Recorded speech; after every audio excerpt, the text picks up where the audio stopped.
Quindi, sempre da busca per Tamiho, no?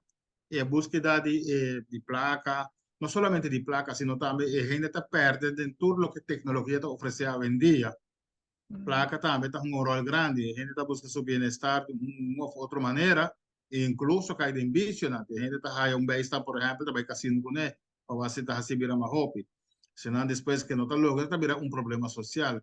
Pero também nos ensina tanto artefacto na marana tecnologia, marana na de rede tan social, tá assim, gente perde em su mês, não? A vendia, tu gente te cana com telefone. E materialista tá algo hope acentuado em nós na a vendia, não?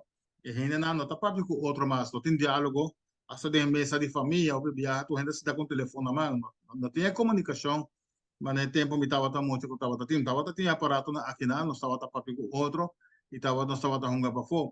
A gente, hoje em dia, tá refugiado verdade, em sua soledade, em soledade, já é com sua social media, é com seu telefone, a gente está desconectada por de outro, não? Hoje em dia nós estamos em uma sociedade que pensa que está cana de na mesa, já, em silêncio, não tem preocupação, a gente está ambicioso, está em busca de coisas, não?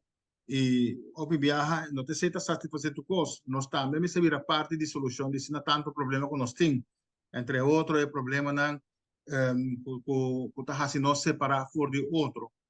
Entre outros, me avisa que telefone, toda coisa que não, nós me saia outro, nós me dialogar com outro, nós me ter trajaduro para nós pedir barranca, nós me ser trajaduro de uma vida de família, assim não tanto coisa para fazer. Pero é placa, claro, é um rol importante, a gente busca seu bem-estar e busca maneira aí onde está, não? De seu trabalho, de viajar, a gente está querendo também que a placa não te chega, custa depende também onde você estabelecer a prioridade, na tico você gasta a placa, não? Mhm. Também tem hopi situação, não? Puta se hopi gente já algum tá viva deprimir, tá viva frustrar, sobre tem problema não financeiro sério na casa. Hoje em dia, custo de vida sobe, vai ao supermercado.